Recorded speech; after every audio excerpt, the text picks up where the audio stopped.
겨울입니다. 그죠? 네. 정말 이래야지. 뭐 겨울에 뭐 영상으로 뭐 15도 이렇게 잡고 뭐 20도 가면 그게 겨울입니까? 그죠?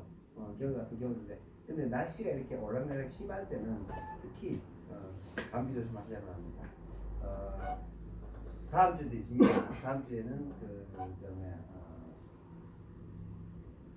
뭐 송년회 겸 또 뭐 크리스마스 그 주간이기도 하고 해서 우리 이 세션 마치고 여러분과 같이 밑에서 식사를 하고 되도록 그렇게 미리 예정을 하시고 하셨으면 좋겠습니다. 아시겠죠?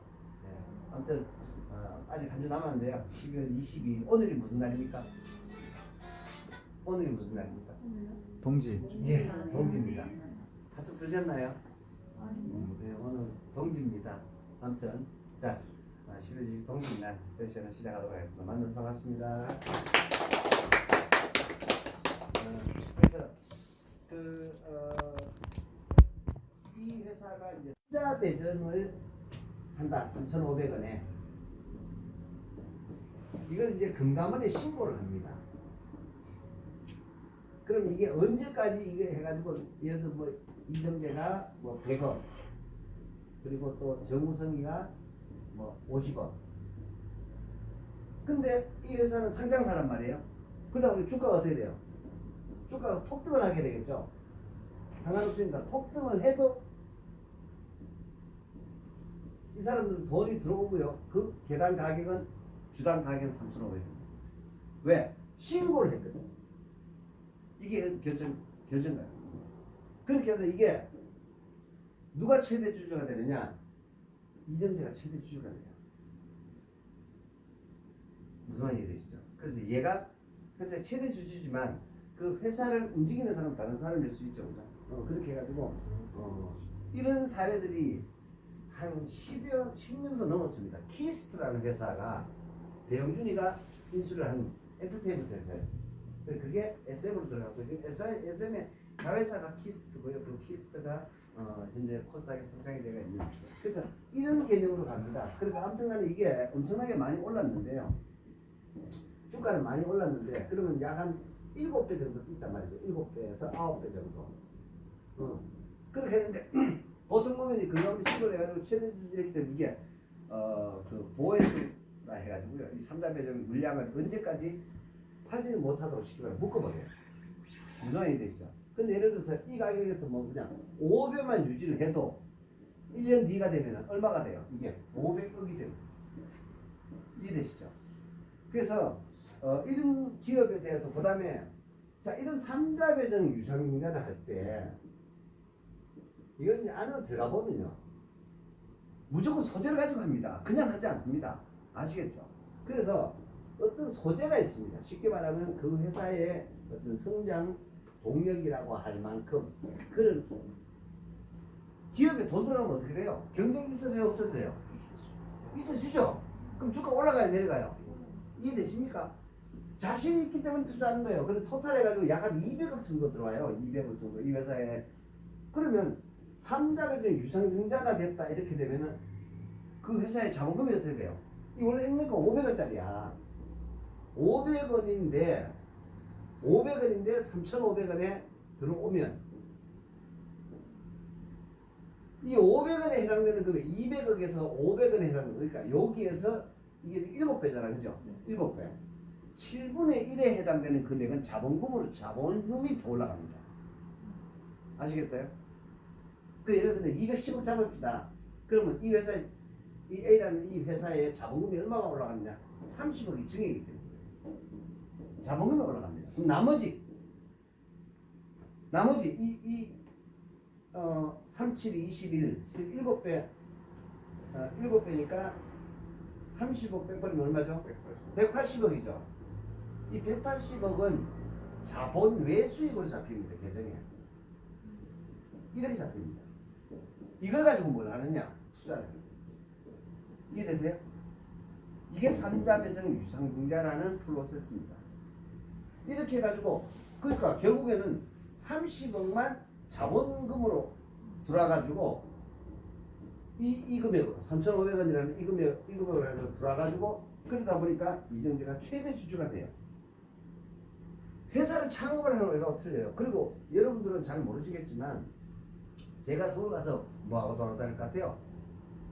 그러니까 이런 기업들을 늘 만나러 다니면서 그 기업에 그러니까 최대 주주 따로 그 다음에 그 회사를 경영하는 사람 따로 또는 최대 주주와 창업자가 틀린 경우도 꽤나 많습니다. 특히나 지금 우리나라의 코스닥사나 코스피 같은 경우에도요 최대 주주가 펀드인 회사들이 꽤 있어요. 펀드가 적당한 회사를 이렇게 M&A를 하는 겁니다. 저도 지금 그걸 하기 위해서 현재 지금 가는 과정일 뿐입니다. 이렇게 해가지고 상당한 어떤 자금들이 제가 확보가 되잖아요. 그러면 적은 자금으로 뭐 사실 적잖아요. 한 돈 100원 정도 가지면은요 웬만한 코스닥 회사 다 살 수 있어요. 어떻게 해요? 내가 어떻게 지배할 수 있냐? 최대 주주 어떻게 할 수 있냐? 이렇게 해요.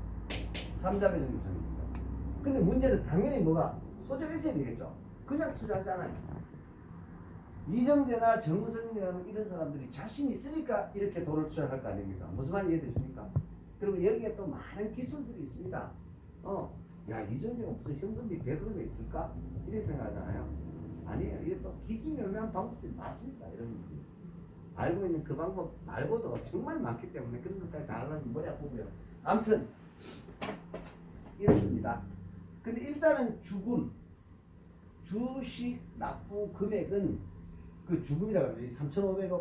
3,500원에 해당되는 이 100억에 대한 돈은요 무조건 그 회사 법인으로 들어가야만 해요. 그렇게 해가지고 이런 어떤 부분들이 있다는 거.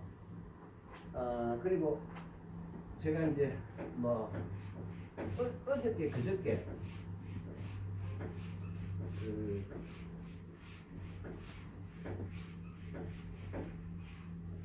코로나 직전에 이제 투자를 했던 모 기업에 이제 또 이런 케이스로 연락이 왔어요. 그래서 이제 다 좀 준비가 다 됐고 제가 언젠가 말씀을 드렸는데 그 탄소 나노튜브 바이오 센서라고 NDD라는 그 회사에서 3자 회생 유전기를 마지막 유전기를 통해서 내년에는 회사가 도약하게 됩니다라고 듣기가 왔더라고요.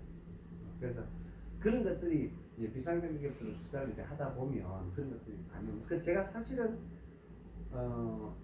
일반 그러니까 투자자분들한테는 그런 것들을 제가 잘 안 알려드려요. 왜냐면 마음이 좀 어떤 소재가 자꾸 나오면 그게 있잖아요. 그러니까 저는 그냥 그러려니 하고 탔었거든요. 솔직히 말씀 안 드리고 싶어. 왜? 자꾸 사실 그런 말씀을 드리면 점점 마음이 좁혀졌어요. 무슨 말인지 이해가 되시죠? 그래서 제가 이번 주에 이제 서울 갔을 때 이제 많은 분들 만나고 상담을 하면서 그런 얘기를 했는데 우리가 사실은 돈을 투자를 하고 노력을 투자를 하고 하는 것은요 사실은 그리 중요하지 않은 것일 수 있습니다, 여러분. 진짜 투자하기 어려운 건 뭔지 아세요? 제가 늘 말씀을 드립니다. 시간입니다. 이게 가장 어렵습니다. 이게 가장 시간이 보입니까 안 보입니까? 시간이 안 보이죠? 이거 보이지 않는 돈입니다.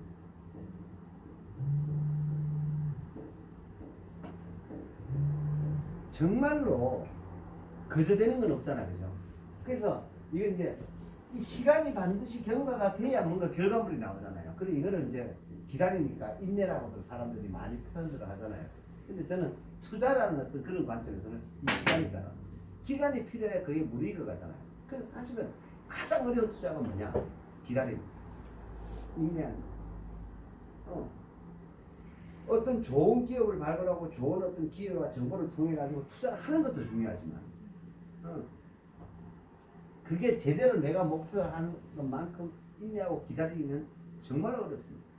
그래서 제가 이런 부분들을 해보고 보통 보면 이런 어떤 부분들에 대한 경험치라든가 실질적인 어떤 그런 부분들을 모르니까 많은 사람들은 부자를 증오합니다. 돈 많은 사람, 저놈 저거 무슨 나쁜 짓에서 돈 벌었지 이렇게 생각하는 사람들 정말로 많습니다. 주변에. 그런 대표적인 사람들이 뭐 했죠?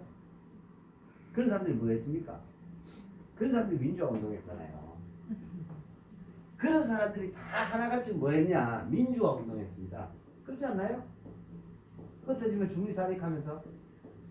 근데 정작 까발쳐버리면 어땠어요? 더 썩었고 더 불법과 부조리가 심각하더라는 거죠. 여러분들 그 아파트 짓는 거기 현장에 가보면은요, 그 민주노총 해가지고 확성기를 달아가지고 그 저 밴 같은 그런 승합차 옥상 그 위에서 막 동네가 뜬다고 시끄러졌겠죠. 그 왜 그랬는 줄 알아? 윤석열 대통령이 딱 들어오고 난 다음에 그거 싹 사라져 버렸어요. 네? 싹 사라져 버렸어요. 지금 건설 현장마다 막 이렇게 그 확성기 틀어놓고 막 떠들던 그 노래 부르는 거 있잖아요. 그거 싹 사라져 버렸어요. 왠 줄 아세요? 그놈들이 그래가지고 그 현장들마다 가가지고 뭘 뜯어내는 게 들통나버렸다? 돈 뜯어내는 거. 근데 제대로 걸린 거예요. 자, 윤석열 대통령이 그걸 지적을 해가지고 그런 것들을 딱 수거하고 뭐 했죠? 대본? 야, 노조 너거 정부 지원받고 다양한 노조 조합원들 자금들 모아가지고 그거 쓰는 것에 대해서 뭘 내라 그랬어요? 회계장부 제출해라. 감사하겠다. 해야 돼요, 말아야 돼요? 해야 되는데 지금까지 그거 다 주목했어요. 제대로 걸린 거죠. 이런 키워드가 정말 많을 거예요. 근데 나는 왜 이름이 많을까요? 이 양반 어찌됐든 간에 검찰총장 출신이잖아. 그런 수도 없이 많은 비리와 부조리에 대한 수사 경험과 다양한 정보들이 있을까요, 없을까요? 안 건드리잖아요. 응? 근데 이런 것들을 생각하는 사람들이 별로 없는 것 같아요. 아닙니다. 몰라서 그냥 넘어가는 게 아니에요. 그게 보수예요. 알아도 큰 어떤 대립에서 덮어주는 것이 보수고요. 진보라는 사람은 어떤 사람들이냐? 요만한 가스레기라도 있으면요, 어찌됐든 간에 그 가스레기 이렇게 가지고요, 뭔가 자기의 기득권을 확보하고자, 집단 이기주의의 어떤 거리를 확보하고자 노력하는 사람들, 그 사람들이 과연 그게 진짜 참 민주화한테 하느냐라는 거죠. 한번 보세요. 이재명은 어떻게 보면 훨씬 더 큰 엄청난 비리를 저지르고도 증거 없잖아. 변호사니까 너무 잘 알죠. 법꾸라지잖아요. 증거 있잖아. 증거 있으면 내가 지금 얘기하고 있는 거거든요. 근데 증거가 유일하게 지금 있는 게 뭐밖에 없어요. 자료는 하나도 없고 다 관계자들의 진술입니다. 관계자들 핵심 관계자 4명, 5명 죽었다. 자살했다. 이런 어떤 상황들. 아무튼 이만큼이 보이지 않는 것, 이 시간이라는 것에 대한 이런 부분들이 참으로 어렵습니다. 그래서 제가 예전에도 강의할 때 그런 얘기 했습니다. 내가 들어가서 속속들이 많은 사람들 만나보고 상담을 해봤더니 야, 이 부자가 그냥 되는 게 아니더라고요. 이 부자라는 사람들은요, 굉장한 인내와 엄청난 노력과 최선화 이건 기본이고요. 부자는 무조건 존경을 받아야 되는 사람이구나, 이 사람. 이게 그냥 부자가 되면. 근데 이런 것들도 있어요. 진짜 불법적으로 악덕스럽게 하는 그런 사람들은요, 오래 못 가요, 솔직히. 그래서 우리 흔히 시장에 우리 또 삶 속에 이런 말들이 있습니다. 부자 3대 못 간다. 이런 얘기 왜인 줄 아세요? 어쩌다가 돈 벌었다고 제가 늘 말씀드리잖아요. 그런 분들이 꽤나 있어요. 아무튼 제가 이런 어떤 투자 비즈니스를 하는 어떤 그런 부분들에서 어쩌다가 돈 벌지 않기 위해서 그래서 이번 주에도 이렇게 그 서울을 가서 이렇게 다니고 또 많은 금융기관들 또 관련된 또 투자를 할 만한 그런 분들도 만나러 다니고 또 협력자들과의 또 미팅을 하고 또 기업 미팅을 하고 그렇게 좀 바쁘게 좀 이렇게 지냈었습니다. 거기다가 울산 갔다가 어제는 또 대전 가가지고 손님 만나고 대구 내려오니까 이게 너무 좋아요.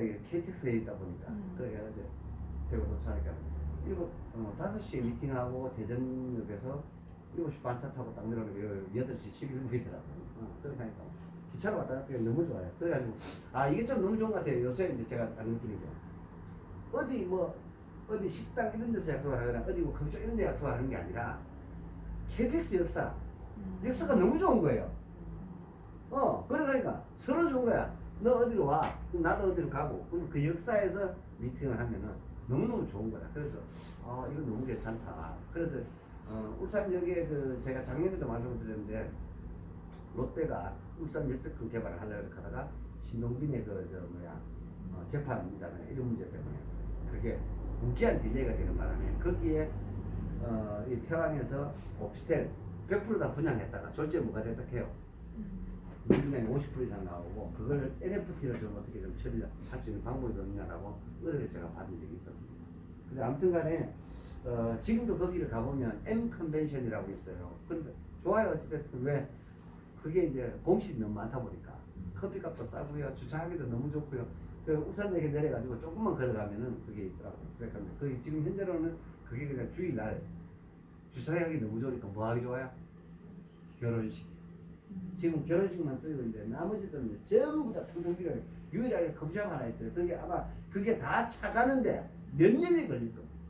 그리고 거기 이제 롯데에서 좀 다른 다 매집을 해놔니까 그 원래 개발하는 그 비용이 1조 5천억에 그걸 했는데 뭐 롯데가 여의치 못하다 보니까 그렇게 해가지고 유야무야 하고는 아직도 유지하는데 이제 막 펜스 쳐고 막 공사하고 하고 있더라고요.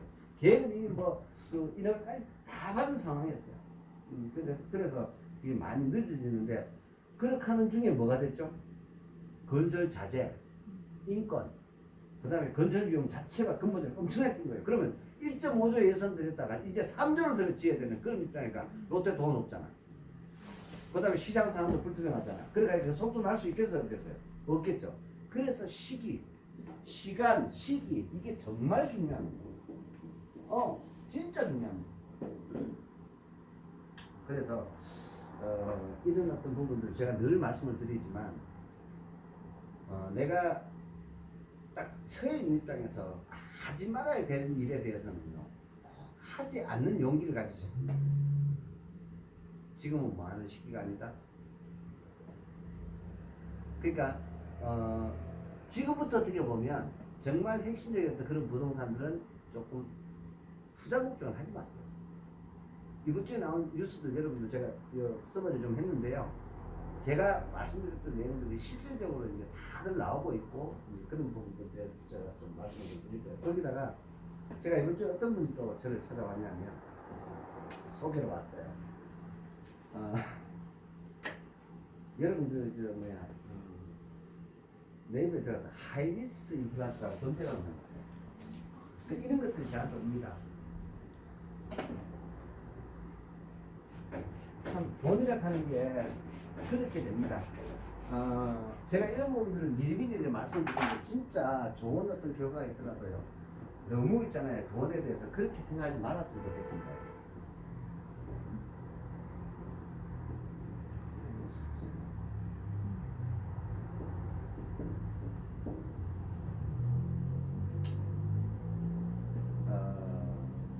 어떤 분이 회사를 설립을 했어요. 이걸 줄게요.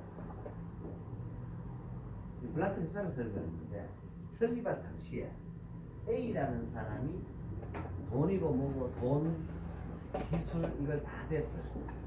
근데 이분이 무엇이 마침 없었느냐? 영업이 조금 부족한데 영업을 잘하는 핵심적인 사람이 필요했던 거예요. 그래서 영업인들을 영업 잘하는 후배를 영입을 합니다. 영입을 해가지고요. 니는 영업하고 나는 만들고 같이 영업하고 그렇게 하다 보니까 이 회사를 설립할 당시에 이래서 이 회사를 설립을 했습니다. 근데 이 설립자가 얼마나 이 사람이 좋은 사람이냐. 이 두 명을 영입을 했는데 여기서부터 잘못된 거예요. 여기 이제 1, 2, 3 지분을 어떻게 했을까요? 3, 3, 3, 2 이 사람이 창업자야. 근데 이 회사가 설립을 해가지고요 지금은요 돈을 꽤나 잘 버는 회사가 됐어요. 이제 상장까지 갈 만큼 됐어요. 이제 외감을 받아야 될 정도예요. 무슨 말인지 이해되시죠?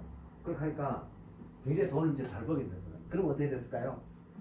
제가 무슨 얘기하는지 대충 이해를 가실까요? 원래 다 누구 지분이에요? 이 사람 지분이잖아요. 명의를 일으키는 거예요. 근데 보통 이런 분들 많아요. 이걸 법적으로 안전장치로 다 해놔놨었으면 되는데 안 해놓은 거야. 이해가 되시죠? 그렇게 해서 회사를 설립을 해가지고 이렇게 지분을 이렇게 딱 해놨더니 요 두 사람이서 합쳐가지고요. 거꾸로 니 나가 이해되십니까 이제? 야 이거 어떻게 하면 좋습니까?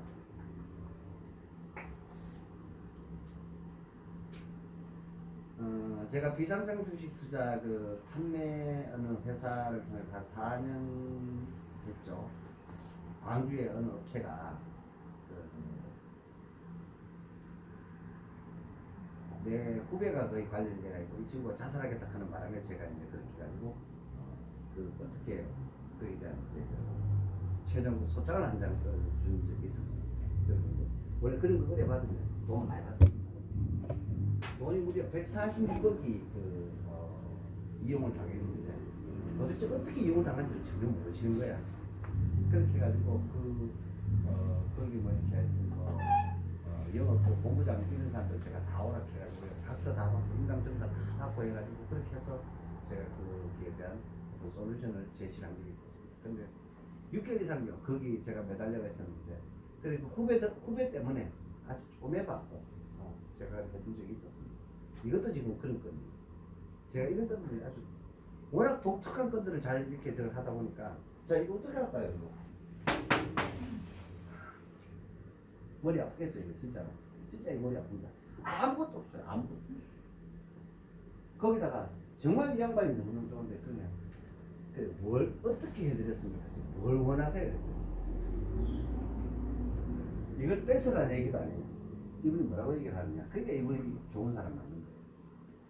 뺏지도 없고 그냥 이 상태로 처음 했던 얘기대로 그냥 요것들이 합쳐가지고 이 거꾸로 돼가지고 우리 주력이 졌는 이건 아니지 않느냐? 그냥 이 상태로 그대로 갈 수 있도록 해주세요. 얼마나 참 멋진 사람입니까?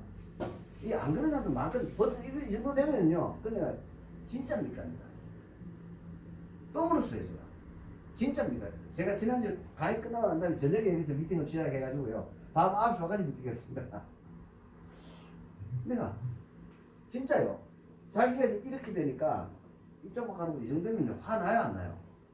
그렇잖아요. 당장 뺏어보지 어떤 수단과 방법을 호동나는 다 이렇게 합니다. 제가 처음에 이걸 이제 누군가 얘기해서 전화를 탁 왔는데 이름을 탁 들었어요. 이 새끼 저 새끼. 그래가지고 봅시다. 이렇게 얘기했어 처음에. 또 들어오는데 이름하고 완전히 딴판인 사람이 들어오는 거예요. 완전 산도적이었습니다. 사람 생긴 눈도 이따만 하고요. 얼굴도 막 각이 막 있어가지고 덩치도 이따만이 커요. 그렇게 해가지고 맨날 공치로 다니는데요. 맨날 공치로. 그래서 뭐 재미난 얘기들도 참 많이 들었는데 아무튼 근데 그래서 사람 또 와서는 몰라요. 제가 얘기를 해보니까 정말로 사람이 있어요. 그래서 이 사람 참 보통 사람이 아니다. 참 대단히 참 훌륭한 사람이구나 라는 생각을 했는데 그래서 제가 이렇게 또 기본적으로 가격을 좀 물어봐야 될 거 아닙니까? 그래서 내가 자 아들이 둘이래요. 그래서 아들 이름이 뭡니까? 이랬더니 아들 이름도 끝내주는 거예요. 제가 너무너무 모르겠어요. 그러면 이 솔루션을 한번 찾아봐 드리겠습니다. 근데 이런 같은 부분들도 솔루션 있습니다. 얼마 전에 여러분들 신문에 이런 게 나갔었어요. 10배수까지 줄 수 있습니다. 무슨 얘기냐? 이거 이제 상관이 없어요. 이 사람 창업자잖아요. 이해되시죠? 이렇게 되면 이렇게 되는 관계에 대한 확실한 증거만 잡아내면 한 주의 주식은요 보유도 중요하지만 의결권이라는 게 있어요. 제가 여러분들한테 이런 것들 예전엔 제가 했는데요. 만약에 나중에 이제 자 여러분들 다 투자했다고 칩시다. 그럼 각자 주식을 좀 가지고 있어요. 근데 법리적인 어떤 그런 행사를 여러분들은 하기가 어렵잖아요. 전문성이 좀 떨어지시니까. 그러면 어떻게 하느냐? 여러분들 인감을 떼주세요. 그리고 제게 전부 다 그걸 위임을 해주세요. 위임장 써주고 인감을 딱 첨부해 주시면요. 제가 그 주권에 대한 의결권 행사를 제가 회사에 가서 합니다. 아시겠어요? 그래서 여러분들의 권익을 보호해 줍니다. 제가 이런 거 많이 해봤거든요. 예전에는 그렇게 해서 예를 들어 자 어느 회사의 지분을 내가 10%를 가지고 왔어. 10%면 여러분 굉장한 거예요. 무슨 말인지 아시겠죠? 이런 회사의 지분 10%를 가지고 내가 이자 파면 해도 돼요.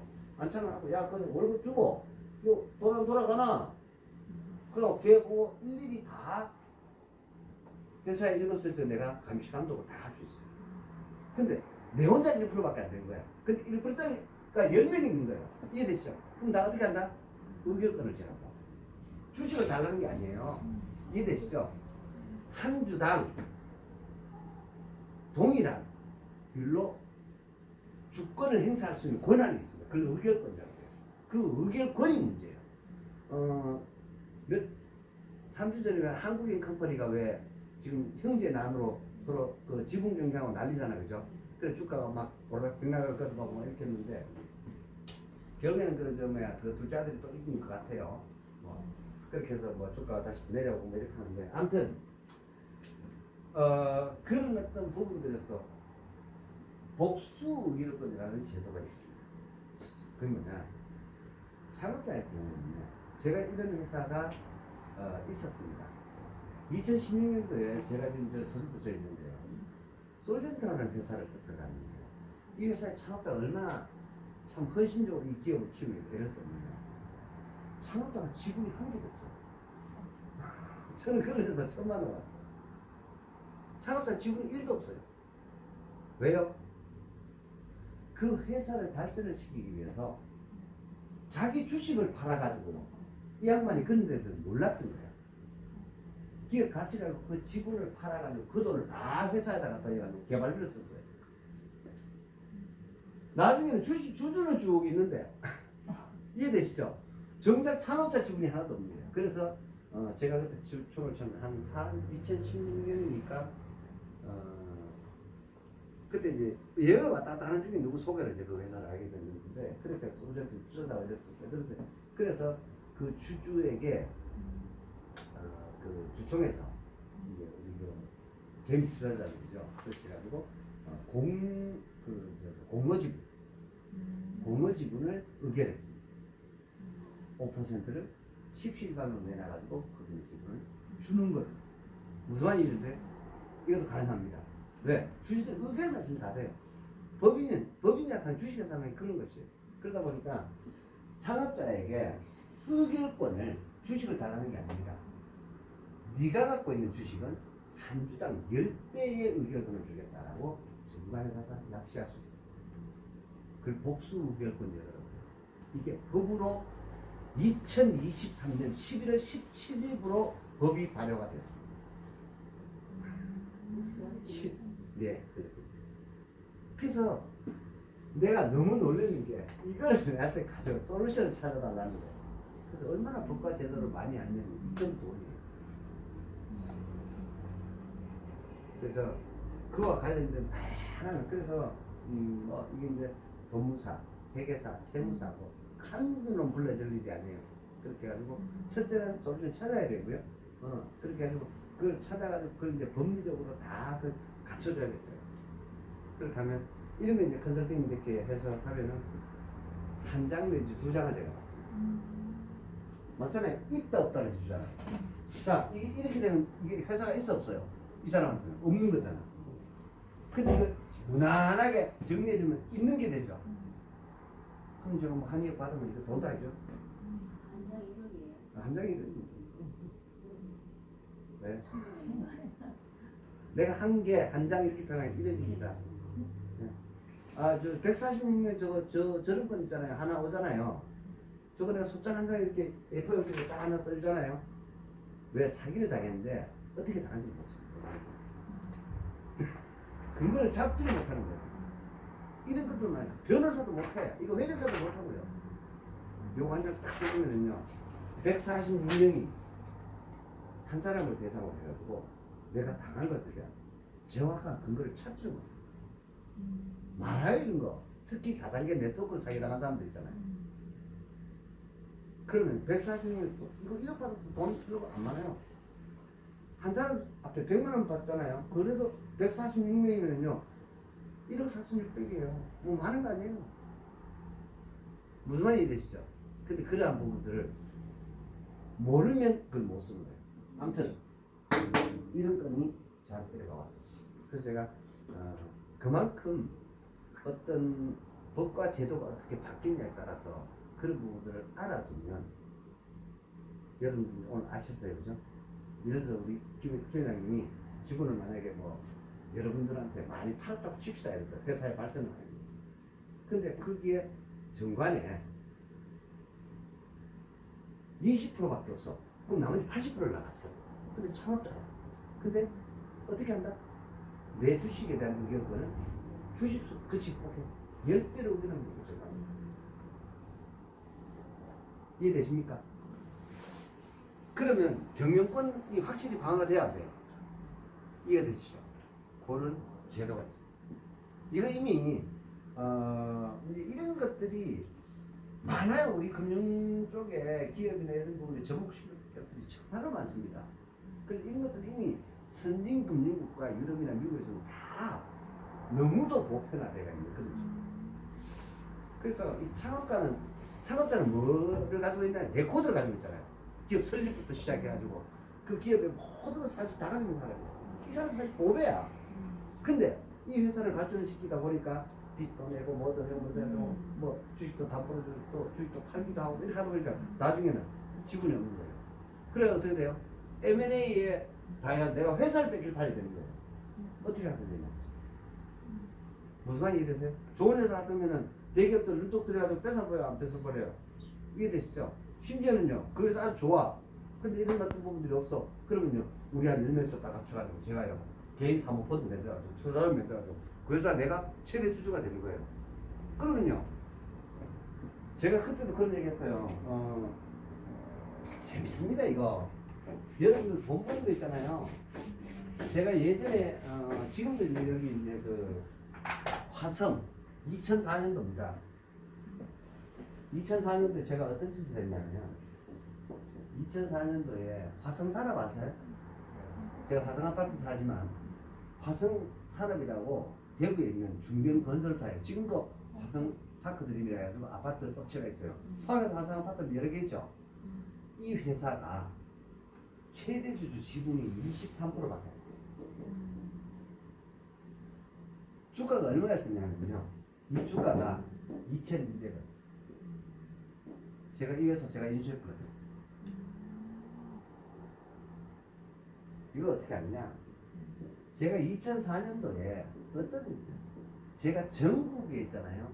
제가 주식을 사고 팔고 할 수 있는 것들을 다 인감받아가지고 위임받은 계좌가 제가 772개가 있었습니다. 돈이 쓰는 게 아니에요. 계좌가 있었어요. 계좌가. 이거요. 엄청난 거예요. 772개에 한 계좌에 1억씩 들어있으면 얼마예요? 772억이잖아요. 이거를요, 야, 어느 주식 사라. 팔아라. 내가 명령을 해요. 이 법적으로 보호되는 거예요. 그분들 다 내한테 그 위임이에요. 매매하는 거. 이 가능해요? 인감되어가지고. 이렇게 해가지고, 자, 샀어. 772억. 팔았어. 그럼 얼마예요? 1,500원. 두 번 했어. 3,000원. 맞죠? 세 번 했어. 1조야. 제가 한 해 얼마나 거래를 했을까요? 제가 2002년부터 2007년까지 이 772개의 계좌를 가지고요. 전부 다, 여러분 제가 저번에 말씀드렸어요. 증권사 HDS 해보셨죠? 주식 투자 해보셨잖아요. 해보시면 거기 수익률이 나와요. 그거 최고가 999%까지만 기록되도록 되어 있어요. 우리나라 전 증권사 때도. 제가 772개가 전부 다 같이 999%였어요. 다 10배 이상 주고 있어요. 그러니까 뭐 보험 그냥 장난처럼 막 들어왔겠죠. 그 보험도 좀 내가 다 보여줬잖아. 그때가 제가 2002년, 2003년도에 집중적으로 내 계좌가 이렇게 있는 거예요. 야, 이거 해가지고 내가 이걸 어떻게 이용을 할까라는 걸 고민을 했습니다. 제가 그 당시에. 그래서 야, 멋진 거예요. 자, 보세요. 이게 법적으로 아무런 문제가 없어요. 지금 이런 것 때문에도 제 사례가 있다 보니까 이게 여러 가지 어떤 그 안전장치들이 많이 생기는 거예요. 자, 제가 이분들은 다 각자 자기 계좌잖아요. 각자 자기 계좌에 전부 다뭐 770원인데 요거를 그때 20%를 제가 인수를 하려고 했어요. 이 회사 전체 주식을. 2004년도면 경기 좋았어요, 나빴어요? 어려웠습니다. IMF 턴하고 해가지고요. 아직까지 있잖아요. 부동산이 다시 반등은커녕 이때도 꽤나 어려웠던 상황이었습니다. 근데 이 화성산업이 내부 이렇게 싸움도 있고 막 이렇게 했었어요. 장이 아주 까다로워서 그랬다는 거예요. 그래서 내가 이걸 내가 M&A를 해야 되겠다. 내가 인수해야 되겠다, 이 회사를. 어떻게? 이걸 내가 가지고 있어요. 그러면 772개 계좌에다가 예를 들어서 이거를 제가 20%를 사는데 그때 가격이 요 계산을 하니까 얼마 안 됐어요. 한 40억 정도? 40억 정도 내가 지분 20% 사겠더라고. 혼자서 사면 드러나야 안 드러나요? 혼자서 사면 되고 나라. 근데요 772개는 나라버리면 알아요 몰라요? 모릅니다. 알 방법이 없습니다. 금융감독은 아니 금융감독 해립이라도. 더군다나 이게 전국에 있는 계좌인 거예요. 이해되시죠? 그 계좌를 통해서 제가 이걸 만약에 산다라면 아무도 모르는 거예요. 그러니까 제가 어떻게 제가 행사한다고요? 이 주식 사가 있잖아요. 그 사람들 전부 다 의결권을 제가 갑니다. 양도를 갑니다. 의결권 위임을 합니다. 변호사 보내가지고요. 위임사하고 인감증명 받아가지고 전부 다 가드리는 이 회사 지분 20% 누가 가지고 있어? 의결권. 내가 가지고 있잖아. 그러고 난 다음에 돈을 어떻게 버느냐? 내가 화성산업을 인수하겠습니다라고 M&A 공시를 딱 때려버려요. 그럼 주가가 어떻게 될까요? 경영권 방어하려고요. 기존 대주주 입장에서는 지분 더 살려고 해라에 대해서 난리겠죠. 그때부터 유상다 회사 뺏기겠다 싶어가지고 미친 듯이 막 들어옵니다. 그럼 주가 어떻게 돼요? 똑같아요. 주가가 엄청 올라갈 거 아닙니까? 이해되세요? 주가가 올라가면 저는 어떻게 할까요, 그러면? 이 계좌에 있는 이 계좌들, 한 3배쯤 이때까지 그냥 놔도, 이해되시죠? 4배쯤 딱 계속 붙는 거예요. 왜요? 내가 M&A 시도하니까. 거기다 이사판이라고 한번 해볼까요? 회사는요, 하늘이 놀았습니다, 대부분. 야, 큰일 났다, 이거. 그러면은요, 이것저것 돈 끌어모아가지고 지분 방어하려고. 이게 지분 경쟁이라는 거예요. 이게 있었기 때문에 가능합니다. 내 혼자 계좌는 절대로 불가능합니다. 그래서 이 계좌가 있으면 이게 그만큼 무서운 거예요. 이게. 더군다나 관계인이 아니야. A, B는 서로 몰라. 무조건 완전히 남남이에요. 이해되세요? 그렇게 해가지고 이거를 M&A가 가능했다. 지금은 안 된다. 예. 그래서 예전에 이런 부분들 때문에 적대적 M&A를 이렇게 해가지고 시장에 가격을 띄어가지고요. 제 방법을 써먹어가지고 이런 것들을 제가 어디 가서 이게 충분히 가능하다. 그때만 해도 무법이다 이게. 그렇게 얘기를 했더니 이래가지고 기업 사장을 한 놈들이 많이 나왔더라고요. 그렇게 해가지고 이래서 이제 이거를 한 3배, 4배 정도에 떴을 때 그때 원금은 다 빼내요. 이해되시죠? 자, 20%도 원금 빼내도 지분 몇 프로 남아있어요? 이거 4분의 1 해보면 되잖아요. 15% 남아있잖아요. 이해되시죠? 5%만 빨아도 원금 다 뽑고 나왔어. 이해되시죠? 이렇게 하고도 그냥 2대 주주 하는 거예요. 그리고 회사 감사해 가면서요. 우리 주주들 전부 다 배당 빵빵하게 받아가면서요. 이해되시죠? 원금 다 빼냈잖아, 전부 다. 이해되세요? 기업은 이렇게 간접적으로 지배를 할 수 있다라는 게 바로 의결권이라는 거예요. 굉장히 중요합니다, 이 부분. 그래서 이런 어떤 부분들도 그래서 꼭 내가 회사를 창업을 하고 설립을 하고 해야만 그 기업을 지배하는 것도 아니고요. 지금 전부 법인으로 주식회사를 운영을 하고 있기 때문에 돈으로 가지고 얼마든지 기업도 만들기도 하고요, 팔기도 하고요, 사기도 하고요. 그런 세상입니다. 그래서 제가 인비지블 카운트, 보이지 않는 길. 그게 금융이다. 이 얘기를 오랜 세월 동안 외쳤습니다. 그래서 여러분 그런 어떤 부분들을 한번 생각을 해보십시오. 그게 지금 내가 이렇게 가고 있는 그런 부분들에서 무궁무진한 방법들이 있습니다. 작은 어떤, 그래서 여러분들 나오는 뉴스들이 항상 이렇게 패턴이 비슷합니다. 대부분 보면은 결국 이제 내년도에 적용될 세법, 제도 이런 것들이 바뀌잖아요. 그래서 요 시기가 되면 보통 11월 달쯤 되면 또 뭐가 나오나요? 연말정산에 대한 얘기 나오잖아요. 그리고 12월 이럴 때 되면 내년에 이제 긴급하게 법이 바뀌는 이런 것들에 대해서 그럼 이런 것도 꼭 챙겨놔야 돼요, 사실은. 기업을 하시는 분도 마찬가지고, 그 다음에 뭐 이렇게 개인 사업자나 개인들도 사실 알아야 돼요. 일단 아주 중요한 얘기가 나왔어요. 내년부터 바로 적용됩니다. 증여세가 1억 5천만 원까지 면제입니다. 지금까지 얼마였어요? 20세 이상? 5천이 했잖아요. 1억 5천까지 면제입니다. 결혼하게 되면 양가치 부모로부터 3억까지 받을 수 있습니다. 그러면 요거를 제가 확대 해석을 할게요. 그러면 3억 정도까지 면제고요. 그 다음에 4억 5천까지 면제다 이래 보시면 됩니다. 이게 무슨 얘기냐? 야가 조만할 때부터 세뱃돈이다, 용돈이다, 알바다 해가지고 이러이러한 부분들로 해가지고 그동안도 정식 현금을 주는 이런 부분 증여는 5천만 원이지만 통상적으로 1억 5천 정도까지는 증여 의제에 제외했었어요. 세무서에서. 아시겠죠? 그렇기 때문에 이런 식으로 이제 이런 법이 이제 확정을 해준 거예요. 일단은 어찌됐든 간에 그 정도다. 그리고 부부 3억, 그 다음에 이제 결혼하지 않은, 그리고 이제 가업 승계를 꼭 여기 한번 읽어보셔야 됩니다. 아주 중요한 부분들이 있어가지고 가업 승계 시에도 중소기업 거기에 그 기업의 어떤 한도 금액이 엄청나게 증액이 됐어요. 여기 지금 뉴스로 보시면 그런 얘기들이 이제 그래서 요 밑에 거 말고 요 위에 거를 읽어보시면 요 뉴스를 제가 2개 올려놨거든요. 그거 보시면 이거 즉시 실행이 되는 겁니다. 그 다음에 제가 저 얘기 했었죠. 이수만의 와이너리.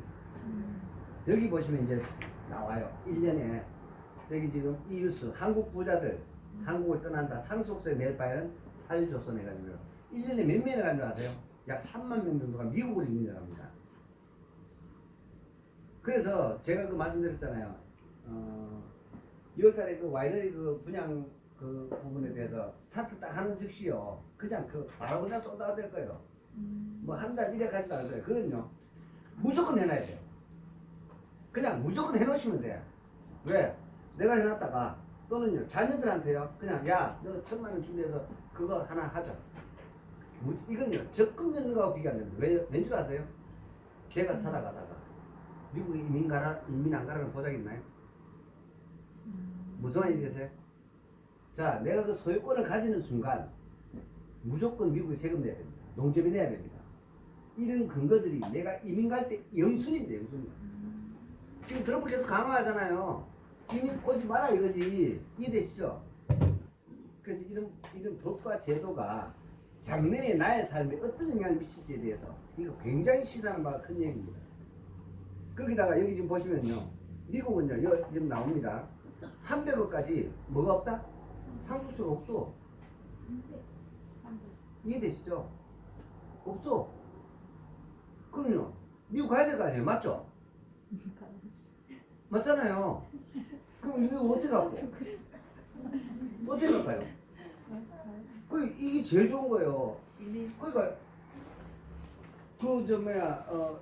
이게 이제 다 이렇게 완성이 된다면 EB5 비자, 유주권 비자 나오는 거예요. 와이너리 100구자 사면 돼. 와이너리 100구자 사면 10억이야. 이해되시죠? 그거 사면요. 내가 농제비 낸 거, 그 다음에 거기 세금 낸 거, 전부 근거 나와요. 그럼 영주권 나온다고 하잖아. 얘기하면 뭐 있습니까? 30억 들여가지고도 영주권 안 나옵니다, 여러분. 그리고, 전국의 부산도 그렇고요.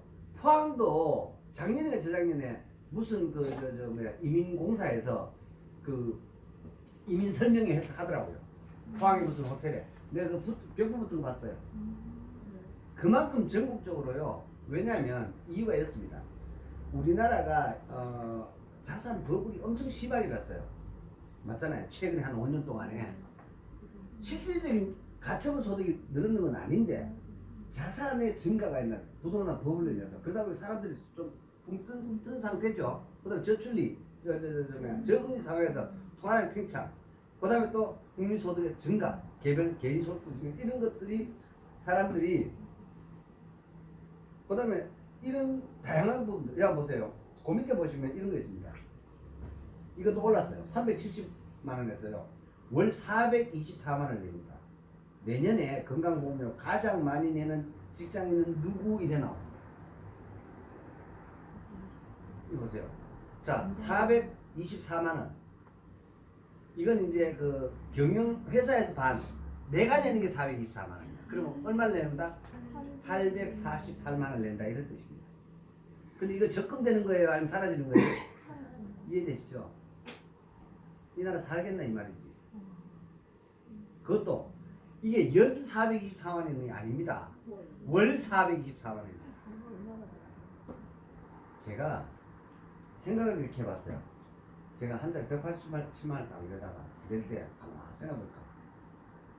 진짜 이거 1년에 있잖아요. 그냥 세금으로 날아가는 게 그냥 아무 적 없이 내가 건물 가지고 땅 가지고 뭐 임대 나오는데 가만히 임대료가 1년에 한 5억 들어와. 근데요 그 한 2억 정도가 그냥 세금이야. 내가 이러려고 건물 짓는 싶은 거예요. 그래서 제가 이런 거 진짜 고민 많이 했었습니다. 그렇게 하기 때문에 그래서 제가 자신 있게 얘기하는 게 어떤 시대든 어떤 사람이든 간에 세금을 이기는 시대도 없었고 사람도 없었습니다. 그래서 제가 세금 없는 돈을 강조하는 이유가 바로 그런 거예요. 세금 없는 돈이면서 내가 얼마든지 유용하게 쓸 수 있고 자유롭게 후대들에게 넘어갈 수 있고 이전이 가능한 이런 자산들, 그리고 보이지 않는 자산, 그리고 또 그게 미래의 돈이 되는 미래의 돈, 이런 것들에 대해서 제가 계속해서 강조해드리는 이유가 바로 이런 거다. 이게 좀 뉴스가 나오고 있잖아요 지금. 그리고 여기 이제 대주주 양도세, 제가 지난주에 이 말씀 드렸죠. 주주 명부 폐쇄일 26일입니다. 이번 달에 원래. 자, 26일까지 무조건 주식 팔아야 돼요. 26일. 무슨 말인지 아시겠어요? 저게 장부 폐쇄일이에요. 그럼 자, 그거 기준으로 했을 때 대주주 양도세 부과 기준입니다. 그래서 이게 10억이 넘으면 코스닥 조만한 회사에 있잖아요. 지분 4%에 10억 정도 되는 거 말할 천재예요. 지금 현재 그 회사 주식을 한 15억치를 가지고 있는 거야. 비리한 회사 뭐 예를 들어 2천 원, 3천 원 하는 거예요. 한 10억 갖고 있어 보십시오. 이해되세요? 꽤 있어요. 그러면 그런 회사에 내가 대주주 요건에 걸리면은 근데 주가가 올랐단 말이지. 그럼 세금 내야 돼, 안 내야 돼? 그게 내일 모레. 그러니까 다 사람들 어떻게 해요? 다 파는 거야. 12월 초쯤부터 시작해서 계속 파이지 하는 거예요. 그리고 언제 또 사요? 1월달.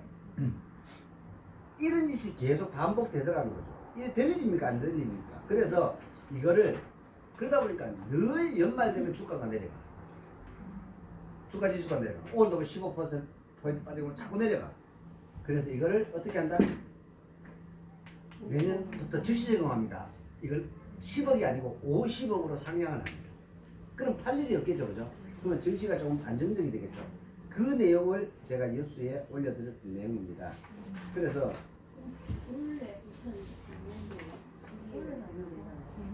내년 1월부터 예, 그러니까 저게 이제 연내 적용이라 하는 말이 그러니까 이제 아니 신법은 신법대로 적용을 한다 이 말입니다. 그렇게 해가지고 내년부터 이게 50으로 상향이 됩니다. 그 전에 10억이었습니다. 거기에 대한 내용을 읽어보시면 되겠고요. 그 다음 제가 이제 그 말씀드렸어요. 내년에 뭐 제가 댓글에도 그래 써드렸는데 상저하고라 했죠. 상저하고 내년 경기가 전반기에는 이런 식으로 될 거다. 그래서 여기 뭐 U자형으로 내년 경기. 이거 이미 제가 미국 갔다 와서 그 말씀 드렸죠, 그죠? 그리고 트럼프가 대통령이 될 확률은 90%가 넘는다. 그래서 트럼프 대통령이 되면요 인각이 더 어렵습니다. 그래서 제가 이런 것들도 다양하게 신문 지상이라든지 이런 것들 내용을 가지고서 그 어떤 소스를 그 자료를 만들 거예요. 그렇게 해가지고 와이너리 세계 최초로 이 와이너리 분양권 투자 이거는 그냥 해두면 된다. 이거 뭐 선택할 수 있는 게 아니다라는 거죠. 그래서 아무튼 여기 지금 보면 신문에 올려드린 내용이거든요. 그래서 기재부가 소득세법 시행령 개정안 입법 예고 해가지고 국민의회를 했고 26일날요 지난달에. 그래서 시행령 개정해가지고 연내 적용한다 해가지고 여기 보면 이 얘기 나와요. 현재 상장 주식은 직전 사업년도 종료일 현재 종목단 일정 지분율 코스피 1%고요. 2%네. 코스닥 2% 그리고 코넥스 4% 또는 종목당이에요. 또는이니까 둘 중에 하나만 해당이 되는. 한 종목이 10억 이상을 보유한 자에 대해서는 뭘 부과한다? 양도소득세 부과한다. 무슨 얘기냐? 자, 내가 만약 1월 3일에 주식 샀어. 이때 얼마 전에 10억을 샀는데요. 이해되세요? 12월 22일이 됐는데 이 10억이 얼마가 됐다? 20억이 돼가 있는 거예요. 이 차익에 대해서 세금을 물리겠다 이 말이에요. 이게 양도소득세예요. 이해되세요? 그 얘기거든요. 그러면 이게 날짜가 22일 날인데 자, 올해가 12월 26일이 주주 명부가 확정되는 날이야. 그럼 그 전에 팔아버리면 이거 어떻게 돼요? 양도소득세 안 내도 되잖아. 그러니까 판다 이 말입니다. 법인만 해당되는 거죠. 개인요. 개인도 네. 언제부터 이거 옛날부터 그랬어요. 됐어요? 옛날부터 그랬어요. 우리나라에서? 네, 옛날부터 그랬어요.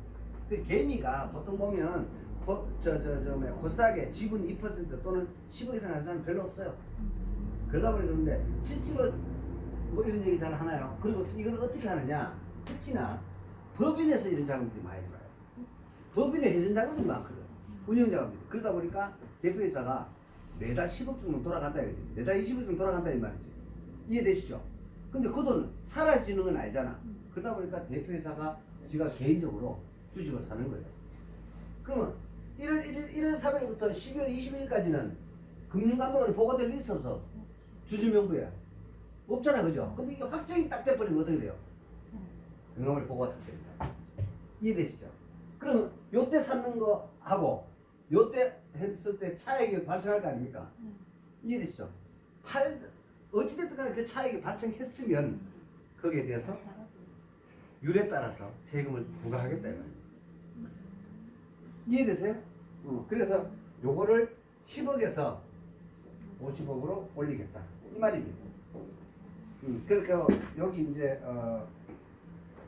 그리고 과세 표준이 3억 원 이하 세율도 그냥 20% 수익 나는 것이. 그리고 3억 이상일 때 25%. 이것도 굉장히 많이 이제 그 약화가 됐습니다. 그래서 이런 어떤 부분들을 통해서 연말에 어떤 그런 부분들을 안 생기도록 하겠다. 여기 이제 보면 요 사진 나와 있는 게 있어요. 네. 요 안에 이제 보면 아주 상세하게 잘 나와요. 같은 내용인데 두 개 이제 신문사에서 이렇게 했더라고요. 그렇게 해가지고 요 사진 보시면 한국의 부자들 중에 이민을 떠나는 사람들의 숫자가 전 세계 7위를 기록할 정도로 순위가 높은 것으로 집계됐다. 인구 대비 부유층 이민자들의 비율을 따지면 이민자가 가장 많은 중국보다도 인구 대비했을 때는 중국보다 우리가 높아요. 그 정도입니다.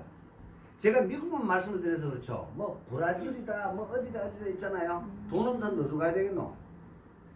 브라질, 콜롬비아, 뭐 과테말라, 뭐 뭐죠? 중남미 쪽으로 많이 가요. 그거 갔다가 거기서 기반 잡아가지고 거기 가겠다. 돈이 없으니까. 이해되시죠? 그래서 이러한 사람들한테도요. 진짜 많습니다. 솔직히 말하면 이민 가는 거 전체 다 합치면요. 그건 진짜 엄청 많아요. 근데 그 가는 사람만큼 또 뭐가요? 노동 인력이 들어와요 우리나라에. 제가 너무너무 많이 느끼는 게 있어요. 지하철을 타잖아요 지금요. 중국말인지 베트남말인지 뭐 이게 뭐 필리핀 말부터 오만 대만 말들이 있잖아요. 기차 안에서도 있잖아요.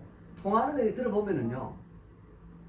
저 사람 어느 나라 살고 싶은 사람 많아요. 진짜 많아요. 뭐 우즈베키스탄, 뭐 몽골, 중국, 뭐 베트남 뭐 필리핀, 뭐 라오스, 뭐 정말 많습니다. 진짜 요즘은 야 진짜 한국이 어마어마해졌다라는 걸 너무너무 실감합니다. 진짜. 그래서 여기 또 보면은 이런 게 있잖아요. 국가별 순자산 100만 달러 이상 소유한 부자들의 이민 현황 해가지고 쭉 나옵니다. 그리고 이런 내용들이 이번주에 나왔어요. 그리고 여기 보시면 이제 건강보험료가 이렇게 많이 올랐다. 이 뉴스의 핵심은 건강보험료 올랐다는 얘기입니다. 원래 더 올랐다 이 말입니다. 앞으로 또 어떻다? 더 오른다. 앞으로 더 오른다. 그래서 건강보험료가 해당이 없는 그런 자산으로 많이 갖고 있어야 되고요. 그리고 또 이거는 그 뭐야 쿠팡 있잖아요. 쿠팡의 마케팅이 이제 세계를 점령해 가고 있습니다. 아마존의 어떤 그런 경쟁력보다 훨씬 더 점점 더 있어지는 것이 지금 현실이에요. 성공했다고 제가 보는데 쿠팡이 자빠져가는 우리나라 이런 부분들은 정말 세계 1위에요. 막 그 냄비 근성도 세계 1위지만 빠른 것도 세계 1위잖아요. 아시잖아요, 그죠? 네. 근데 또 뭐가 또 세계 1위인 줄 아세요? 명품 소비 세계 1위다. 명품 소비가 세계 1위입니다, 우리나라가. 그러다 보니까 이거를 미리 아는 거야. 겪어봤어요. 이 김범석 그 쿠팡 의장은. 그래가지고요. 특히 명품 버블이 어제 일어났었나요? 코로나 때 일어났었거든요. 인터넷으로 난리가 났었습니다. 그래서 그것을 생각을 해서 명품 이커머스 플랫폼 핫패치라는 것을 쿠팡이 인수를 하게 됩니다. 그래서 이제 뭐 명품도 어떻게 한다고요? 이제 새벽 배송, 네? 이제 배달해 준다라는 거죠. 이런 그리고 요거는 뭐야 비트코인 잔치가 끝난다. 기간론 속에서 규제 강화도 예고 이렇게 나오는데 요 뉴스는 제가 설명을 좀 드릴게요. 비트코인이 이제 ETF 그 현물 선물 ETF 그 승인이 연기가 됐대요. 그러다 보니까 비트코인이 좀 오르다가 좀 주춤해요. 근데 잔치가 과연 끝났을까요? 제가 항상 여러분들 시장을 말입니다. 어떤 거는 법과 제도로 봐야 되지만 시장의 흐름이나 방향은 사실 법과 제도로 보시면 안 되고요. 여러분의 마음을 헤아리시면 됩니다. 내가 어떤 사람인가 여러분 한번 이렇게 생각해 보세요. 여러분 그러니까 제가 기억나나요? 기억납니까? 인류가 비트코인의 경제적 가치를 바꿨어 이미. 이해되시죠? 자, ETF가 승인이 났어. 이제 자, ETF가 이게 연기가 현재 됐거든요. 연기가 됐는데 되면 여기 지금 신문 뉴스에는 잔치가 끝났다고 얘기를 해요. 여러분 그렇게 생각하십니까? 아닙니다. 이게 이제 가짜 뉴스예요. 그게 아니고 저것들이 있잖아요. 살려고 이렇게 뉴스를 아닙니다. 그게 욕망이라는 것이 이렇게 움직입니다. 요거는요, 너희들 비트코인 어지간히 사라. 내 좀 사도록. 이 얘기입니다. 그래서 연기되는 것이 분명히 승인이 났다. 만약에 연기가 안 되고 승인이 나면은요, 폭등을 하는 게 아니고 조금 조정받습니다. 무조건. 내려요. 왜? 그동안에는 뭐가 있었어요? 소문이 있었잖아. 그죠? 소문으로 이게 ETF 승인 난다 하다가 났어. 그러면 선행해가지고 그동안 많이 모집했으니까 이익실을 해야 하네요. 해야 될 거 아니에요. 맞잖아요. 그러면 맞아요. 근데 이게 연기가 된 거야. 이해되시죠? 그럼 무슨 상태? 소문이 계속 지속된다 이 말입니다. 이해되십니까 여러분?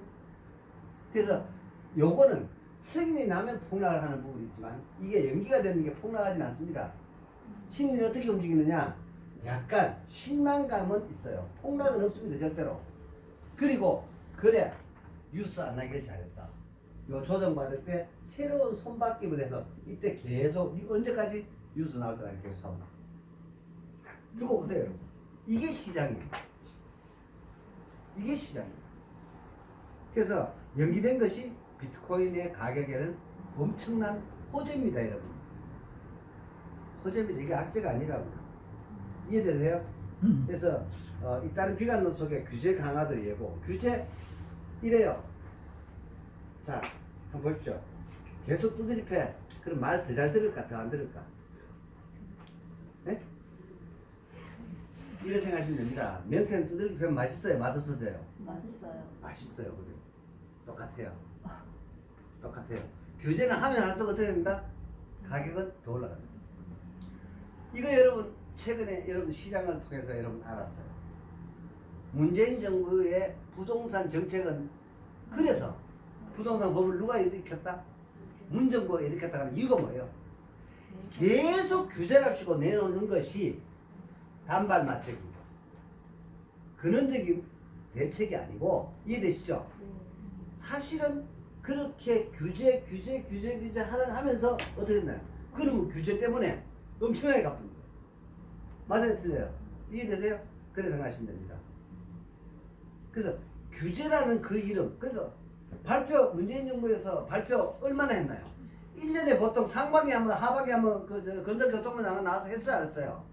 근데 왜 그렇게 부동산 미친듯이 갔어? 이해되시죠? 바로 이런 규제가 능사는 아니다. 규제가 오히려 가격을 훨씬 더 버블을 일으킬 수 있습니다. 그래서 그 대표적인 게 부동산입니다. 근데 문재인 정부에서는 그랬을까요? 아닙니다. 2004년도에 부동산 버블이 있었던 노무현 정부에서도 그랬고요. 똑같았습니다. 2004년 하반기부터 부동산 버블이 해가지고 올라가기 시작했는데 그때 똑같았습니다. 규제하면은요, 부동산 규제 나왔다 이렇게 하면요, 건설주 사야 된다니까. 지금 안 그런 적이 없어. 이 우리나라만 그런 줄 알았더니 아니요, 전 세계 경제가 다 그렇더라고요. 그래서 규제 이렇게 하면요, 그게 오히려 가격을 폭등시키더라. 왜? 이것 때문이에요. 심리. 맞잖아요. 규제하면은요, 먼저 설치비 하려는 내가 전혀 생각도 안 하고 있다가 규제한대 이렇게 하면 더 사고 싶어 안 사고 싶어? 맞잖아요. 이해되십니까? 그래서 보는 곳 심리다 이 말입니다. 이 얘기예요. 이렇게 보셔야 되지. 이거를 규제한다라는 제도를 보셨다가 야 그 규제한다 하더라 그거 사면 안 되겠더라 이렇게 하다가는요 인생 날마다 2등 삽니다. 그런 거 아니에요. 그래서 뉴스의 어떤 진위를 시대의 흐름에 미쳐서 제대로 변별할 줄 아셔야만 합니다. 그 말씀을 제가 드리는 거예요. 자, 30대 직장인이 동업을 하니까 월 180만 원씩 빠져나간다. 이것이 바로 부동산 가격이 앞으로 절대적으로 내릴 거다라는 확실하고 명백한 증거가 바로 이 뉴스입니다. 무슨 얘기인지 아세요? 자, 엄마 아버지 집에 같이 살다가 딸 아들이 독립해서 저것들이 혼자 사나 그래가 뭐예요? 어떤 세대가 폭등했나요? 문재인 정부 5년 동안에 1인 세대 가구. 자, 1인 세대 가구의 증가율이 폭증을 합니다. 이게 제가 예전에도 강의를 드렸었는데요, 폭증을 했습니다. 엄청나게. 앞뒤 나갈 그냥 눈, 코, 입만 딱 붙고 20살 넘었고 대학교 입학했다 하면요, 엄마한테 맨날 졸는 거야. 아버지한테 맨날 졸라가지고 나도 나가서 살게 해줘. 나도 나가서. 또 다 나갔습니다. 그래요. 내 자식, 네 자식 하면 다. 그래요. 그런데 얘네들이 막상 직장을 가가지고 월급 받아가지고 딱 써보니까 한 달에 얼마? 안 빠져나가도 될 돈이 180만 원이나 빠져나가더라. 요거 말입니다. 10년 안 갑니다, 여러분. 일본도 똑같은 현상이 벌어졌어요. 얘네들 다시 어떻게 할까요? 전부 기들어옵니다, 이제. 100% 기들어옵니다. 두고 보세요. 얼마 안 남았습니다, 이거.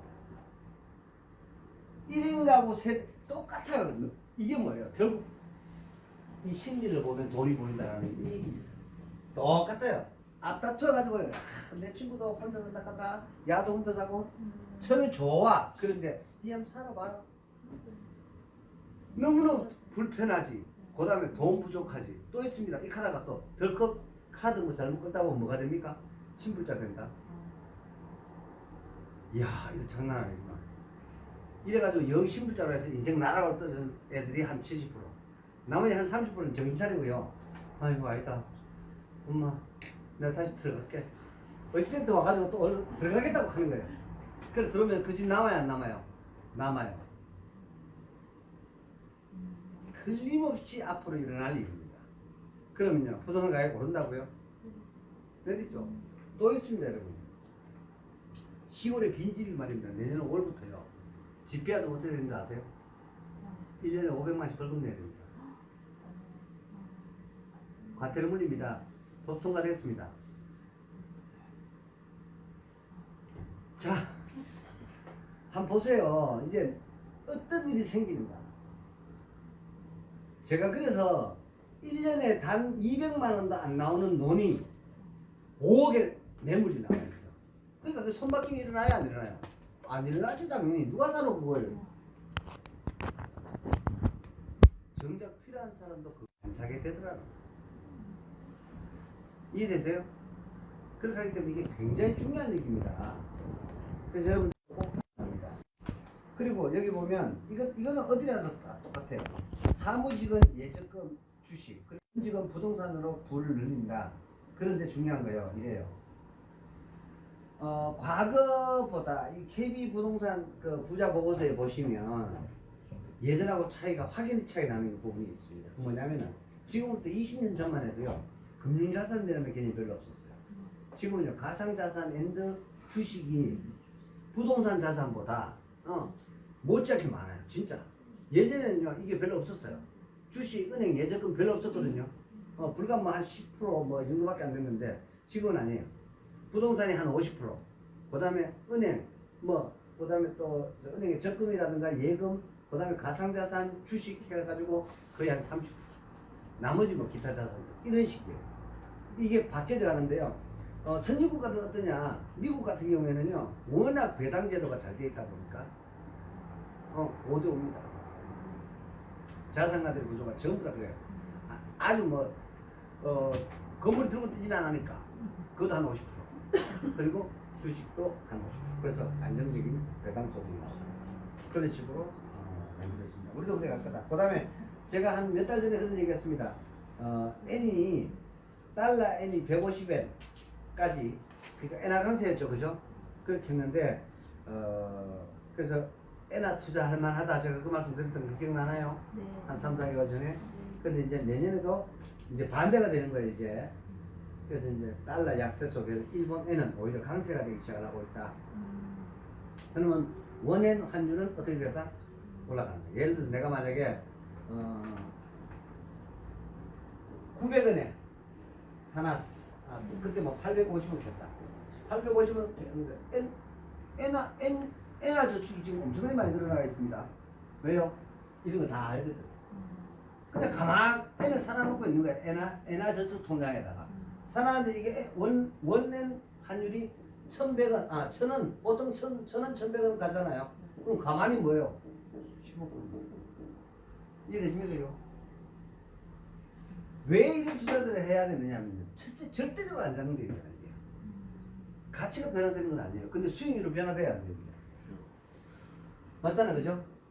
이렇게 바뀌기 때문에. 그래서 이런 투자들을 합니다. 자산가들. 굉장히 크기 때문에 이게. 그리고 우리나라에 20억 넘는 부자가 무려 46만 명입니다. 이들은 예적금과 주식 투자를 확대하고 있다. 그 다음에 테슬라 AI 로봇, 나 사람과 비슷하다고 하는 그 사진 보셨나요? 네. 제가 올려드렸던 거. 그래서 이 테슬라 그 로봇을 보면서 한 번 더 이제 그 안에 이 AI 로봇의 핵심적인 키워드는 뭐냐? LLM입니다. 대규모 언어 모델입니다. 쉽게 말하면은 독일 사람, 미국 사람, 일본 사람, 한국 사람, 중국 사람 할 것 없이 누구랑 대화를 할 수 있어야 돼요. 로봇이 그 사람들과 대화를 할 수 있어야 돼요. 그죠? 의사소통이 이해되시죠? 그게 사투리가 됐든 뭐가 됐든지 간에 그래서 그러한 언어 모델을 개발하고 언어 모델에 대한 그런 것들이 개발이 되어 있는 기업에다가 한 3년 전에 그렇게 제가 투자를 한 적이 있었다 이 말이죠. 그래서 제가 그때 KT 서빙 그 로봇이 거기 있었는데 그렇게 하는 걸 보고 제가 그때 굉장히 많이 놀랐었습니다. 지금은 이제 이게 이렇게 이 테이블이 이거 말고 참 원래 있던 그 책상에 있었는데요. 그 책상에 뭐가 있었냐면 여기 아이패드가 8개가 있었어요. 8개국 언어가. 그 저쪽 방에 가가지고 예를 들어서 한국말로 하면 뭐 영어, 독일어, 뭐 러시아어, 뭐 다 나왔습니다 이게. 그 영상 통화하면은 말로 이렇게 하잖아요. 그럼 영상의 밑에 각 나라 언어대로 영상이 자막이 쭉 나와요. 이 소프트웨어를 로봇에다 올린다 이렇게 생각하시면 돼요. 그게 바로 이 얘기예요. 테슬라 AI 로봇. 근데 껍데기는 뭐하고 생겼다? 사람처럼 생겼더라 이거죠. 그래서 그게 뭐 그 신문 기사에 보면은 약 2,600만 정도밖에 안 돼요. 나 대신해서 쓸만하죠, 그죠? 그래서 이런 식으로 얘기들이 나왔습니다. 그리고 제가 어제 그 미스 트롯을 보면서 그 생각을 했습니다. 거기 이제 어떤 애가 친구가 나왔습니다. 모정 이미자 선생의 그 모정이라는 노래를 부르는 어떤 꼬맹이가 하나 나왔어요. 변예서락 하는 애가 빈예서 그렇죠. 변예서락. 네, 빈예서인데 다들 보셨나요? 저는 그 노래를 부르는 그 친구를 이렇게 보면서 정말 하나님은 공평하시다라는 것을 한 번 더 깨달았습니다. 뭐 그 애가 아주 어릴 적에 엄마 아빠가 이혼했는지 뭐 돌아가셨는지 어쨌든 간에 할머니 손에 크게 됐대요. 그런데 그 할머니 로또 맞은 거예요. 무슨 말인지 이해되세요? 그 할머니 로또 맞은 거야. 손녀가 되는지 모르지만 아니 외손자인지 친손자인지는 모르겠지만 걔 노래하는 걸 보고 너무너무 놀란 거야. 걔가 이쁘던가요? 안 이뻐요. 근데 그렇잖아요. 임영웅이 여러분 지난번에 그 지난주인가 오랜만에 그 뮤직 하는 걸 보니까요. 그 김준호락 하는 개그맨이 임영웅이 그 뭐죠? 콘서트 티켓 사기 위해서 아주 난리도 아니더라고요, 그죠? 그래가지고 뭐 6장을 구했다 하면서 이제 뭐 이렇게 그 뮤직에 나오고 했었는데 그 임영웅 콘서트에 임영웅이 받는 출연료가 얼마냐? 1억이랍니다. 1억. 그 행사비가. 그러면 그게 뭐 보통 행사 같은 게 왔다 갔다 이거 해가지고 약간 뭐 2시간 정도 잡는다는데 만약 하루 종일 콘서트 하면 돈이 얼마예요? 이해되시죠? 그런데 그게 임영웅 광주 콘서트 티켓을 그렸는데 전 대한민국의 모든 부모님들이 지금 임영웅 콘서트 그 티켓 선물을 받는 걸 가장 감사하게 생각하는데요. 근데 말입니다. 임영웅은 어떻게 살았나요? 그죠? 아빠가 일찍 돌아가셨어요. 엄마가 미장원을 했어요. 그런 상태에서 무명으로 오랜 세월을 그렇게 고생을 했어요. 이제 공평하지 않습니까? 지금은 엄청난 영광 가운데, 그죠? 돈이 그렇게 많다고 해서 절대 행복한 건 아닙니다. 얼마 전에 그 롯데 그 타워에 무슨 뭐 오피스텔 그걸 뭐 현금 일시불로 뭐 76억 줬더나 86억 줬더나 그래가지고 샀대요, 임영웅이가. 그래서 아마 많은 부분들이 시행착오를 또 겪을 겁니다. 근데 어찌됐든 간에 결코 인생이 나만 억울한 건 절대 없다. 절대 나만 억울한 이게 기록된 책이 바로 성경입니다. 하나님은 공평하시다. 내가 그 애가 노래를 어제 미스터로 3에 너무너무 잘하는 거예요. 너무 놀랐어요. 제가 미스터로 제가 1, 2, 3를 거의 아주 애청하는 스타일인데 첫 노래를 딱 듣고 제가 울어보긴 게 처음이에요. 근데 어떻게 나이 11살? 12살? 그 정도밖에 안 됐는데 어떻게 그 감정을 그렇게 표현할 정도면 걔가 표현하기 어려운 상황에서도 그 마음 구구절절이 그러한 감성설이 있었다는 얘기예요. 그럼 뭐예요? 마음고생 직살나게 했다 이런 얘기입니다. 그죠? 그러다 보니까 그런 노래가 나오고 그 다음에 그 음성이죠. 근데 틀림없이 외가 쪽이 됐든 친가 쪽이 됐든지 간에 연한 엄마 아빠의 또는 뭐 돌아가셨다고 쳐요. 그러면 그 인자가 있기 때문에 걔가 노래를 잘하는 거잖아요. 그래야 안 그래요? 틀림없거든요. 그런데 왜 엄마 아빠는 빛을 못 봤을까요? 시대입니다, 시대. 이렇게 유출을 해보면 그래서 제가 눈물이 나는 거예요. 아, 하나님이 저 꼬맹이에게 이 시대를 통해서 미스트롯3라는 것을 통해서 저렇게 해서 제가 이렇게 세상 가운데 빛을 보는, 그래서 제가 우리 인생도 마찬가지입니다. 우리 인생도 아무리 내가 노력을 하고 아무리 내가 최선을 다해도 반드시 한계라는 것에 부딪히게 됩니다. 특히나 시대라는 한계. 제가 그래서 아까도 집사람은 그런 얘기를 잠깐 했습니다만 한 30년 전에 만약에 이런 TV 방송에 미스터 트롯 뭐 이런 게 있었다면 나갔을 때. 저는 분명히 나갔습니다. 무조건 나갔습니다. 그래서 아니 하나도 저는 그렇게 생각하지 않습니다. 공평했다. 아, 그래서 제가 지금은 금융 전문가로서 오히려 여러분들과 이렇게 만나서 하는 여기 그냥 감사하고 행복하고 좋다라는 거죠. 근데 거기에 나오는 그 많은 친구들의 공통점 그 뭐 76명 하던가 그 참여된 그게 이제 그 본선이래요. 그게 본선이래요. 그 사전에 이게 다 떨어진 거래요. 그렇게 해가지고 본선부터 이제 그 TV 방송이 나온대 그렇게 얘기를 하는데 자 그 정도 되기까지 진짜. 그들은 얼마만큼 노력했고 얼마나 간절했을까요? 그렇지 않습니까? 자 그렇게 하면서도 수없이 많은 사람들이 불과 뭐 미스트롯 또는 미스터 트롯 해가지고 1등부터 10등까지 아니 10등까지죠? 그 뭐 전국 순회 공연이라도 하는 거 7등. 아니 7명만 하는 거예요? 전국 순회 공연을? 아 그렇구나. 그래 하여튼 그러니까 이게 얼마나 어려운 거야 그죠? 그렇게 하는데 어제 내가 그걸 이렇게 보면서 아 저 친구가 꼭 잘 됐으면 좋겠다. 그리고 또 그 미스터 툰가 뭐 거기 보면 우리 양진이라고 하는 그 친구가 18인가 20살에 결혼도 하기 전에 신장을 하나 떼서 아버지 살리겠다고. 그죠? 그러다 보니까 배에 힘이 없는 거예요. 몸에 칼을 댔으니까. 그러다 보니까 아무래도 그 참이 좀 힘이 좀 덜했겠죠, 그죠? 근데 그렇게 또 목청을 또 조절해서 노래를 부르는 그런 걸 이렇게 그 양진이라고 하는 그 사람 노래 부르는 거 한번 보세요.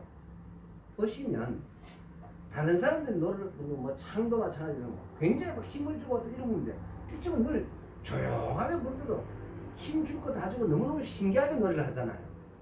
어떤 큰 액션이 없이 제가 그걸 보면서도 자 적응할 수 있는 힘 그 다음에 또 공평하게 그렇게 또 예정된 그런 축복과 그런 단락들을 갖고서 그런 친구들이 세상 속에서 또 빛을 발하더라는.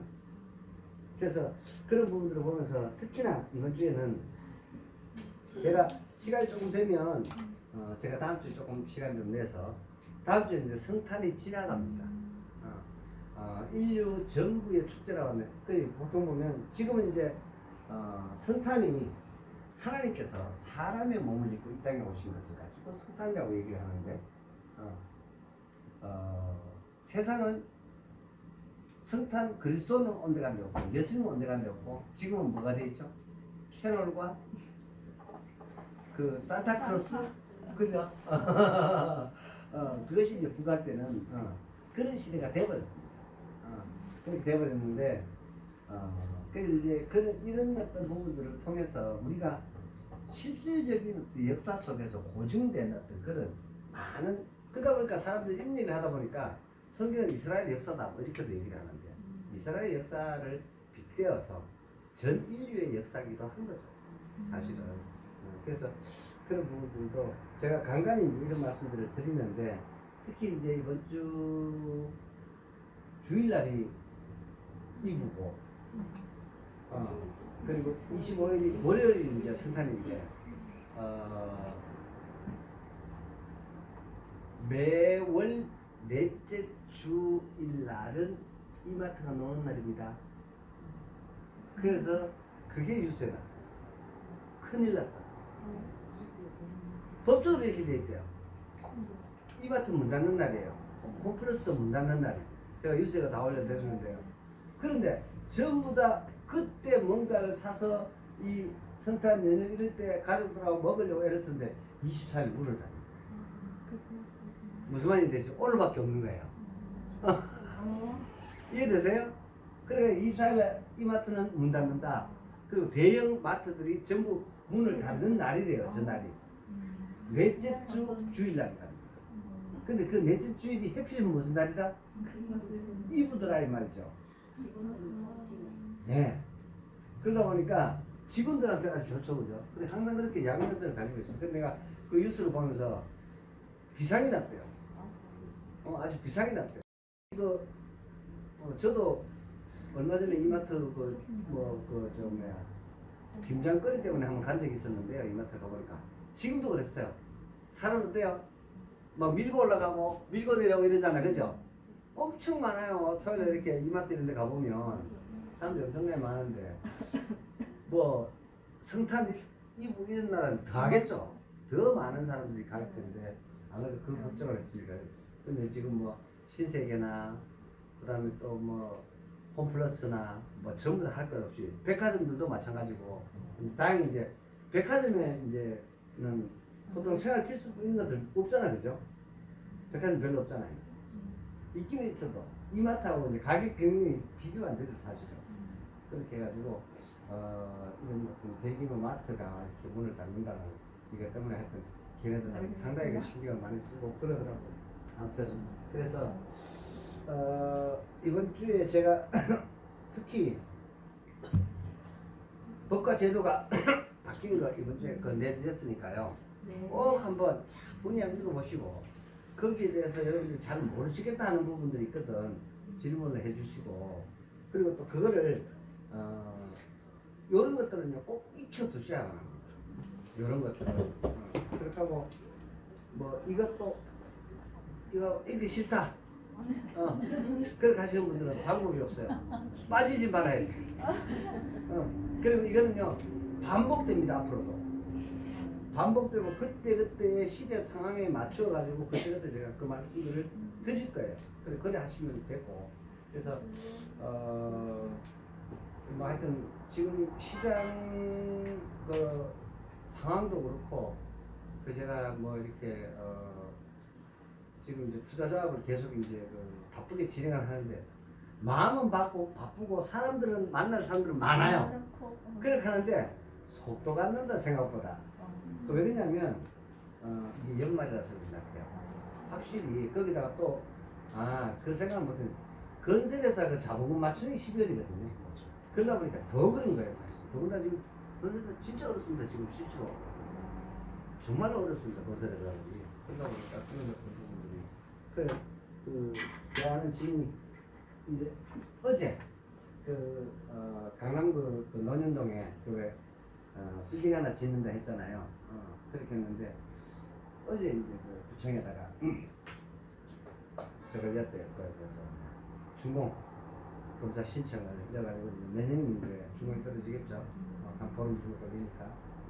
그래서 내년 준공을 받으려고 일부러 그렇게 날짜를 말씀드리고 속이 시원하다 그렇게 하고 이 얘기를 했어요. 제가 사실 그 건물 짓기 전에 그 돈이면 나라면 그거 안 한다. 이제 그렇게 하고 돈 가지고 돈 벌자. 금융하는 게 벽통 나라다 이렇게 했더니 그때 거짓말 부리고 말을 안 듣으면 요번에 엄청 고생 많이 했습니다. 더군다나 그 건물을 짓는 동안에 원자재 인건비 그 다음에 부동산 경기 침체와 그 다음에 금리 인상으로 엄청나게 힘들었대요. 그래서 자기가 생각했던 어떤 그 마진은 금리가 다 가져가 버렸대요. 금리와 인건비와 이걸로 다 가져가 버리고 그냥 잘 팔면 그냥 본전쯤 할 것 같다. 그게 이게 그만큼 있잖아요. 시대적인 어떤 상황과 시장의 어떤 가변 요소가 내 비즈니스에 미치는 어마어마해. 그래서 어쩌면 뭐 꼭히 큰 어떤 돈을 움직이고 큰 사업을 하고 하는 것보다 밥 뭐 10끼 먹는 사람 없으니까 하루 무조건 3끼밖에 안 먹잖아요. 그러다 보니까 안정적인 어떤 소득, 그 다음에 안정적인 자산 운용, 관리 이런 부분들은 아무리 강조해도 지나침이 없습니다. 그렇게 꾸준하게 제가 아까도 처음에 말씀드렸다시피 어떤 시간이라는 인내라는 그런 부분을 가져가다 보면은 그런 기회가 또 나에게도 옵니다. 미스트로 3가 다시 시작이 되면서 또 수없이 많은 사람들의 스토리들이 그것도 같이 나올 거예요. 그런 것들을 보면서 항상 한 사람을 보면서 천하를 보고요. 천하를 보면서 한 사람을 봅니다. 제가 항상. 그런 관점에서 또 뉴스를 보는데 왜? 뉴스는 내가 보지 않은 소식이에요. 내가 뭐 일주일 만에 아무리 많은 사람들을 만나면서 제가 본들 얼마나 보겠습니까? 그죠? 그러다 보니까 그런 것들을 늘 어우리면서 더군다나 뭐 이게 또 이런저런 어떤 결과물들이 그렇게 나오고 있지만 정말로 2024년은 저와 여러분들이나 공이 엄청나게 추수를 많이 하는 그런 해가 됩니다. 그래서 정말 기대가 되고 그렇습니다. 기다려지고요, 사실은. 그래서 2023이라는 숫자보다 2024가 좋아요. 전 짝수 숫자가 좋아요. 12의 배수가 또 더더군다나 좋아요. 그러다 보니까 2024년이라서 더 좋습니다. 그다음에 그런 어떤 한 해는 또 잘 보내야만 하고요. 그리고 내년 새해를 또 기대하는 그런 마음을 지금부터 오늘 이제 동지니까 조금씩 가지시고 주변도 한번 돌아보시고 또 한 해 이렇게 여러 가지 어떤 과정들 일정도 이런 부분들에 대해서 아쉬운 부분은 없었는가 그런 것도 생각하면서 또 즐거운 성탄 이브 건강하게 보내시고 다음 주에 또 뵙겠습니다. 감사합니다.